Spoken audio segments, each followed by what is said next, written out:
Hey, Carla. Good, how are you? Huh? I know it.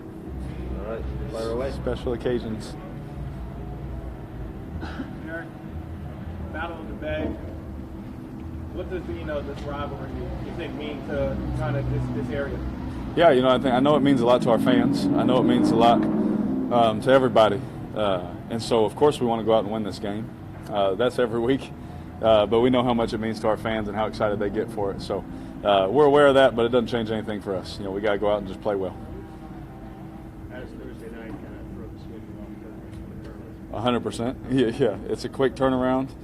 I mean, we can sit here and talk about Thursday night football a whole bunch, but it is what it is, and we got a game to play. And Coach Hill always told me, anybody, anywhere, anytime. So, we're going to be ready to play.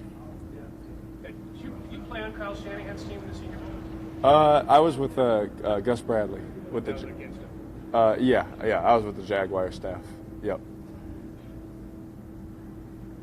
How would you assess the game on Sunday? The last game? Performance, the four drives of 75 plus, limited amount of snaps. It seemed pretty efficient. It was we played efficient, and everybody just did their job. That's what's crazy is everyone. Coach tells us everyone do your job all the time. You hear it so cliche, but the week prior, not everybody has been doing that, and it just reaffirmed when we're all doing our job. Every little detail, those are the things that popped up when everybody did the right thing. We were able to get points and do those things. Did you think at all of the fact that you go into a game without Amari, without Marshawn for the first time, both those guys off the field, and sort of, I don't know, that the offense maybe got a little more creative to have to do what you had to do to succeed without him, or was it just doing their jobs thing? Yeah. What did you think about it? It was 100% guys just doing their assignment correctly. Like, when you turn the film on, it wasn't anything heroic. It wasn't anything like, oh my goodness, what a route or what a protect. It wasn't anything. We did what Coach expects us to do on every play. We were running some of the same stuff. It wasn't anything where we had to, come up with anything new. We just had guys that were just doing exactly what Coach asked us to do. And when you get 11 guys to do that, I mean, you can move the ball and score points. You haven't played with LaBelle very much, but how comfortable were you able to get with him, just kind of working with him in practice? Do you feel like there's something there between you guys? Absolutely. He can play with any quarterback. It doesn't matter who, because he practices really hard.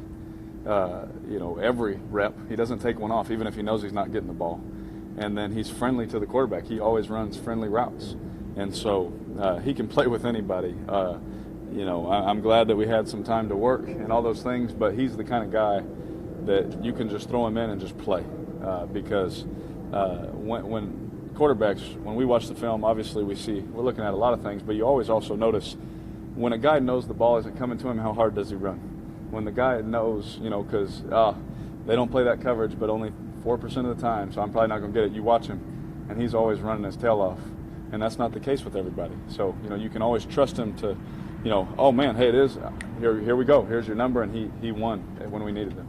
How much do you feel the bye week kind of helped reset for Colton and Brandon after his rough games in London? How do you think they did? Yeah, honestly, I think it was good for everybody just to get away for a second, be with your family, get your mind right, coming back, get healthy, a lot of guys, right?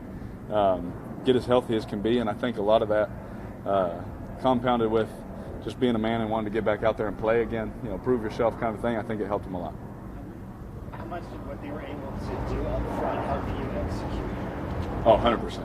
When they roll, that's anybody. You gotta be able to have time, and that's why I was able to get to the third guy or fourth guy in some reads. I mean that's all the offensive line.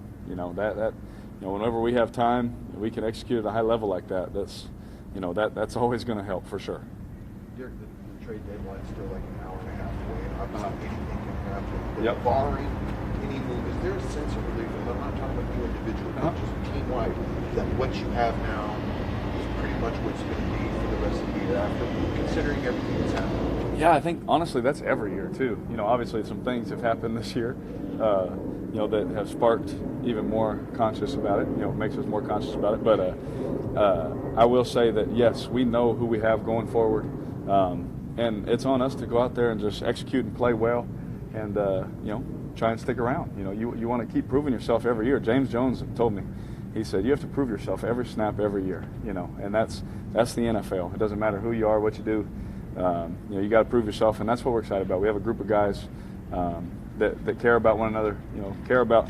Honestly, nobody cares about who gets the ball or anything like that. It's easy. You know, you just go out and just play. It makes it nice. Has it been tough these last 2 months because not knowing, you start seeing Khalil going in, Amari going? Has that been tough to deal with? I think just as a football player, for everybody, that's tough. You know, I don't like speaking for everybody, but I think it's easy to say yes. You know, you want to make sure that you're around. You know, what's the plan? All those things. I think that was on a lot of guys' minds, and just knowing that that's almost over with and all those things, and we're just playing ball. I think it's nice for our guys. How big of a shock is it when a guy retires mid-season? Yeah, talking about DRC, correct? Yeah, you know, obviously, you know, he, you know, football-wise has had a great career. I've played against him. I've thrown him the ball in the Pro Bowl, you know, and he doesn't play offense, so it wasn't good.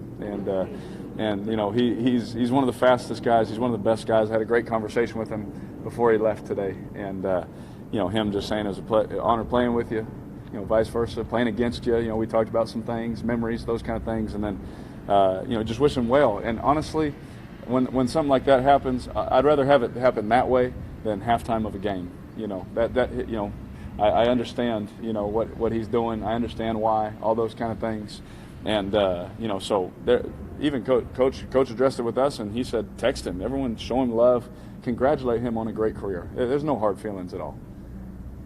All second. Is there any sense of, I don't know, vindication is the right word for either you or the offense after the Indy game? Sort of like, you know, hey, everybody does our jobs. This is what we can be after sort of after the heat you guys took after the Chargers and the Seahawks games. Yes, absolutely. Because I think I don't know exactly what the words I use. It just reaffirmed in our heads, like, if we just do our job and we can do this, you know.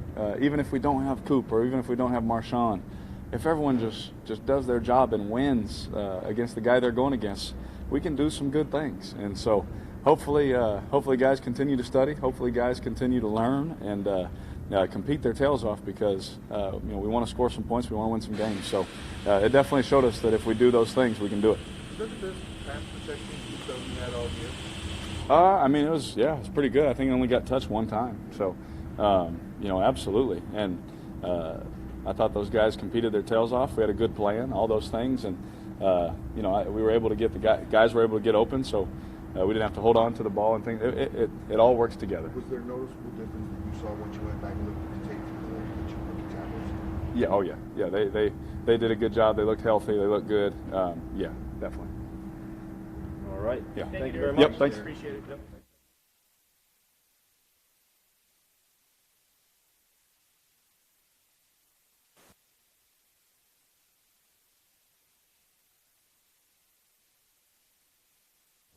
Questions for all of you guys. A few minutes, guys. Do you think at all that going into your first game without Marshawn, without Amari, that you approach the game differently at all in terms of, you know, creativity and such, because you had to change things up, and then maybe it was beneficial in a way? We really liked the locker room. Again, we felt like, you know, Doug Martin has still had a lot left in his tank. We've mentioned that several times throughout training camp and early in the season. We knew he still got fresh legs, and he's a tremendous back, and so we're excited about that. And really, Brandon LaFell has been a true pro since he's been here. He's versatile. We can do a lot of things with him. He plays in, he plays out.